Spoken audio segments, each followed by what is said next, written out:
तो कैसे हो दोस्तों आप सभी। आरआरबी की दोस्तों अगर आप एग्ज़ाम क्लियर करना चाहते हो तो आपको अभी से ही लगना पड़ेगा, क्योंकि टाइम बहुत ही दोस्तों कम बचा हुआ है। एप्लीकेशंस चल रही हैं। अभी से अगर आप अच्छे से प्रिपेयर नहीं करोगे तो बहुत आप जल्दी लीड नहीं ले पाओगे, और जिसकी वजह से आपको सामने में प्रॉब्लम भी हो सकती है। तो किसी भी एग्ज़ाम के लिए दोस्तों जीएस के लिए अगर देखा जाए, जनरल साइंस जो भी है, जनरल स्टडीज़ जो भी है, तो जीएस कहीं कहीं आप जनरल स्टडीज़ भी रहता है दोस्तों। यहाँ पे बेसिकली साइंस की बात है। तो साइंस दोस्तों आप कैसे कंप्लीट कर सकते हो, तो देखा जाए तो दोस्तों कुछ दो तीन बुक्स हैं। अगर आप उसे अच्छे से कवर करते हो तो ये नहीं कि वहीं से क्वेश्चंस आता है, लेकिन हाँ दोस्तों, जनरल साइंस बहुत अच्छे तरीके से आपको होता है। एक स्पीडी की दोस्तों बुक आती है, ये बेसिकली हिंदी मीडियम के लिए या हिंदी में ही बुक पब्लिश रहती है। तो अगर आप इससे फॉलो करोगे तो ये बहुत ज़्यादा ही आपके फ़ायदेमंद रहेगा। और स्पीडी की बुक दोस्तों, इसकी आप रिव्यू ले सकते हो, ये बहुत ही अच्छी बुक है दोस्तों। पहली तो ये हुई।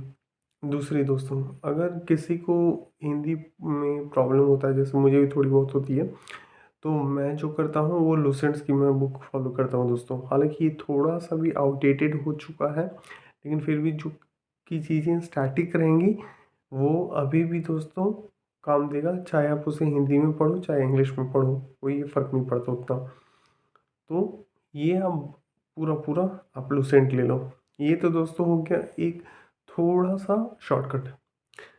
अगर आपको थोड़ा सा लॉन्ग वे में जाना है तो आप क्या कर सकते हो, आप दोस्तों 6 to 10 जो मैंने बुक्स बताई हैं आप उसे फॉलो करो। और यहाँ के लिए सीबीएसई की जो बुक्स होती हैं वो सबसे बेस्ट होती हैं दोस्तों, बिलीव मी।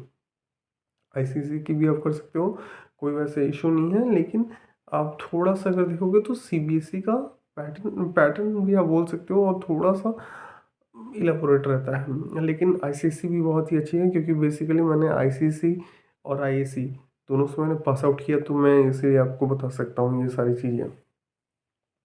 ये हो गया। जीएस कभी भी आपको कंप्लीट करना है दोस्तों, तो इसे पढ़ने का मुझे जो लगता है कुछ कुछ नियम होगा। ये अब अगर आप ओल्ड पैटर्न में जाते हो तो ये उतना कारगर नहीं रहेगा दोस्तों, ये उतना आपको फ़ायदेमंद नहीं देगा। सिर्फ याद करते जा रहे हो, याद करते जा रहे हो, याद करते जा रहे हो, तो ये उतना आपको फ़ायदा नहीं देगा। अगर कोई भी चीज़ आपको अच्छे से पढ़नी है, अच्छे से कंप्लीट करनी है दोस्तों, तीन चीज़ों को उस पर ध्यान देना होगा। पहला दोस्तों, नोट्स। अब हम लोग क्या करते हैं, नोट्स नोट्स जब भी बनाना चालू करते हैं तो सभी का नोट्स बनाते हैं।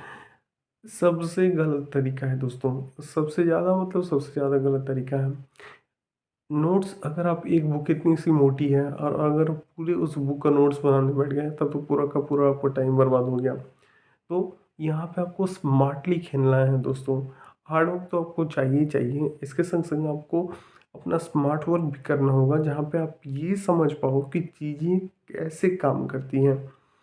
अब मैं बताता हूँ दोस्तों, लेट से 3 सेक्शन जो कि रहते हैं हमारे साइंस में, फिजिक्स, केमिस्ट्री, बायो। बायो से स्टार्ट करते हैं।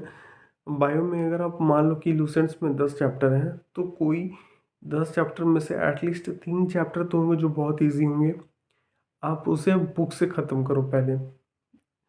उसमें से कुछ कुछ हार्ड होंगे, तो पर्टिकुलरली उसी 3 चैप्टर के जो सिर्फ बहुत हार्ड है आप उसे या तो सर्कल करो या तो मार्क करो दोस्तों। हाइलाइटनर ले सकते हो, हाइलाइटनर से उसे आप हाईलाइट करो।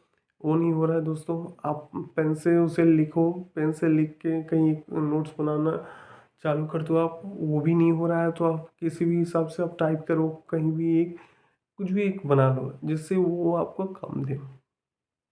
दूसरा, अगले जो 7 हैं उसमें आप ये सॉर्ट करिए कि उसमें से कौन सा इजी है और कौन सा हार्ड है।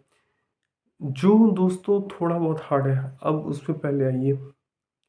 याद करने का दोस्तों अगर आप मुझसे पूछोगे तो सबसे अच्छा जो तरीका होता है दोस्तों वो मॉर्निंग में। क्यों? इस समय दोस्तों आप पूरे फ्रेशन अप रहते हो। आप एक बार बैठोगे, एटलीस्ट फ्रेश अप होके बैठ जाओ। 1 घंटे आपके शाम या रात के लगभग 3 से 4 घंटे के बराबर होते हैं। अगर आप हार्ड वर्क करते हो यहाँ पे बहुत ज़्यादा ही जल्दी आप कोई भी चीज़ को आप अच्छे से हार्ड वर्क करके और स्मार्टली भी दोस्तों याद हो जाएगा।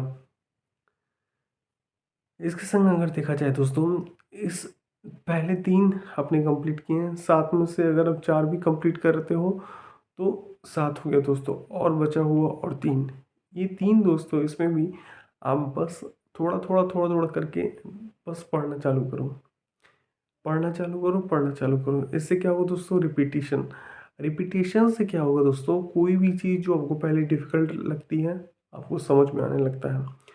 समझ में जहाँ पे कोई भी चीज़ आ जाएगा, आप धीरे धीरे उसमें इंटरेस्ट लेना चालू करोगे। क्विज़ेस बनाओ, उस पर्टिकुलर चैप्टर्स की आप देखो, लिखो, एग्ज़ाम खुद ही लो। बहुत सारी साइट्स हैं जाके वहाँ पे पर्टिकुलर उस चैप्टर से दोस्तों एग्ज़ाम देने का कोशिश करो, और फिर देखो आप कहाँ पे स्टैंड करते हो। If it is not working, believe me, just do whatever you want to do, मगर ये काम करेगा दोस्तों। Because whenever you are giving your heart and soul in a particular thing, it will give you benefit, I am assuring you दोस्तों। बस the only thing which you should keep in your mind is that you have to fully focus in that particular time zone, keeping in mind that you have to complete it anyhow। क्योंकि दोस्तों कुछ भी चीज़ आप काम करोगे तो बस 3 reasons की वजह से काम करते हो। या तो आपको मज़ा आ रहा होता है, पहला, दूसरा आपको डर लग रहा होता है कि आप नहीं करोगे तो क्या होगा, और तीसरा ये होता है दोस्तों कहीं भी आप किसी से पीछे ना रह जाओ। बिकॉज यही 3 चीज़ें हमारी बेसिक नीड्स या सर्वाइवल की भी रीज़न होती हैं। तो यहाँ पे ये आ गया दोस्तों। अब जब भी आप इसी हिसाब से पढ़ना चालू करोगे, चीज़ें बहुत ज़्यादा ही सिंप्लीफाइड हो जाएंगी। अब आते हैं फिज़िक्स और केमिस्ट्री में दोस्तों। अब इन दोनों में से जो भी आपको लगे आप उससे स्टार्ट करो, अच्छे से पढ़ो, आपको समझ में आने लगेगा। चीज़ें थोड़ी बहुत डिफ़िकल्ट रहेंगी स्टार्टिंग के फेज़ में, फिर मिड में थोड़ा सा ईजी होगा, और लास्ट की तरफ अगर आप करने लगोगे तो बहुत ईजी होगा। ये हो गया दोस्तों, परफेक्टली मैंने साइंस के लिए बताया। अब दोस्तों कैसे आप इसे और भी अच्छे से कंप्लीट या पूरा पूरी अगर देखा जाए तो याद करना चाहोगे, पहले आप याद करो, दूसरा क्विजेस लगाओ दोस्तों, तीसरा प्रीवियस ईयर्स पेपर देखो दोस्तों।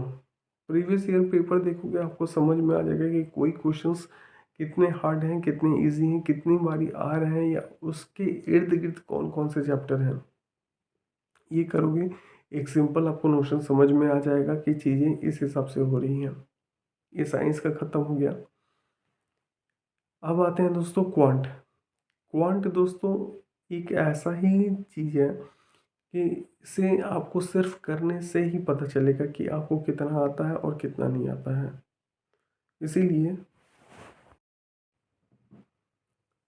इसीलिए मैं जो आपको बताना चाहूँगा दोस्तों, आप अगर 10 से 15 या 20 चैप्टर्स हैं, उसमें से 3-3 चैप्टर का टारगेट बना लीजिए दोस्तों, कि एक वीक में एटलीस्ट आपको 3 चैप्टर कंप्लीट करने हैं।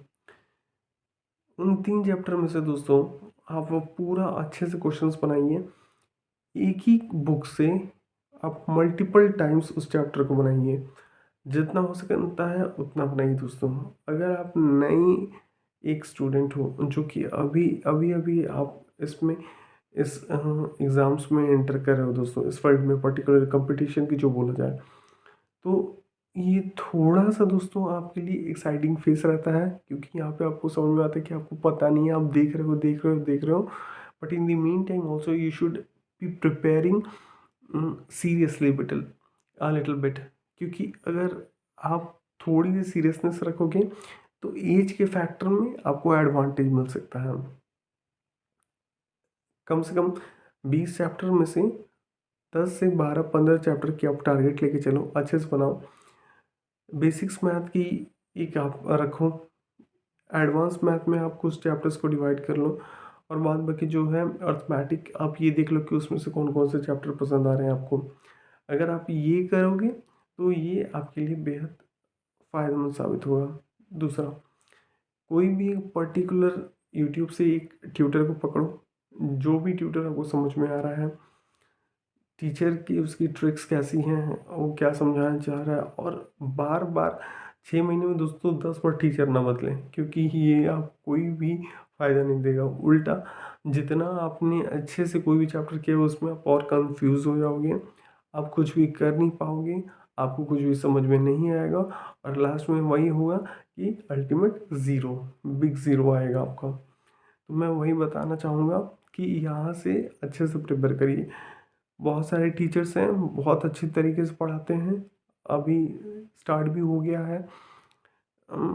मैं ये नहीं कहूँगा कि आप हर बारी पढ़िए, अगर आपको कोई ऐसे ही समझ में आ जा रहा है उसको स्किप करिए, जो नहीं समझ में आ रहा है उसके लिए वीडियोस देखिए। वीडियोस देखने के बाद से आप ये देखिए कि आपको कितना फ़ायदा आ रहा है, उसको करते हुए जाइए। करते करते करते करते दोस्तों एक समय ऐसा आएगा जब आपको समझ में आए। अगर कोई भी डेट अभी से 6 महीने बाद एग्ज़ाम है तो 3 महीने का आप टारगेट लेके चलिए। 3 महीने लोगे ऑटोमेटिकली वो 4 या 5 मंथ हो जाएगा, और 6 मंथ आते आते वो पूरा कंप्लीट हो जाएगा। लेकिन अगर अभी आप 6 मंथ में अगर आप देखोगे कि मेरे पास बहुत ज़्यादा समय है, मैं ऐसे करूँ, मैं वैसे करूँ, कुछ भी काम करने वाला नहीं होगा, टाइम लॉस होगा और आपसे कुछ भी नहीं हो पाएगा। इसलिए मैं कहना चाहूँगा दोस्तों कि मैथ्स और जनरल साइंस अभी इस पे पूरा फोकस करिए और पूरा जी जान लगा दीजिए पहला 3 महीने 4 महीने, ताकि जून जुलाई तक एटलीस्ट आप अच्छे से प्रिपेयर हो जाओ। यहाँ से ही एसएससी की आपको एडवांटेज मिलेगी, अदर स्टेट्स की भी एग्ज़ाम मिलेगा। बैंकिंग में नहीं कहूँगा, कुछ का ही थोड़ा बहुत होगा, लेकिन साइंस में कुछ भी नहीं होगा। अगर आप करंट अफेयर्स करते हो तो वहाँ पे आपको मिल सकता है एडवांटेज, नहीं तो और भी कुछ नहीं है। ये बेसिकली रेलवेज और आप जो बोल सकते हो एसएससी और अदर स्टेट्स एग्ज़ाम में जिसमें साइंस का जो कैरी करता है मार्क्स, वहाँ पे आपको देखने मिलेगा। बताओ इसके डीआरडीओ और भी सारे बहुत सारे एग्ज़ाम्स होते हैं जैसे एफसीआई वगैरह, ये सब में आपको थोड़ा बहुत एडवांटेज मिल जाएगा। तो कुल मिला के यही चीज़ें हैं कि अच्छे से प्रिपेयर करिए। 2 सेक्शन पे अभी अच्छे से काम कर लीजिए। रीजनिंग बहुत इजी होता है, अगर आप थोड़ा सा 10-15 दिन अच्छे से आप प्रैक्टिस करोगे तो प्रैक्टिस करते करते आपको समझ में आ जाएगा, वो आपकी एक हैबिट में ढल जाएगी। जो चीज़ आपकी हैबिट में ढल जाती है वो आपको बहुत ज़्यादा ही हेल्प करेगी। मैं इसी चैनल पे अच्छे अच्छे वीडियोस लाते रहूँगा, तो प्लीज़ चैनल को लाइक शेयर सब्सक्राइब कर लें। आगे बढ़े दोस्तों, कहीं भी प्रॉब्लम हो तो प्लीज़ कमेंट सेक्शन में बताना ना भूलें। Thank you.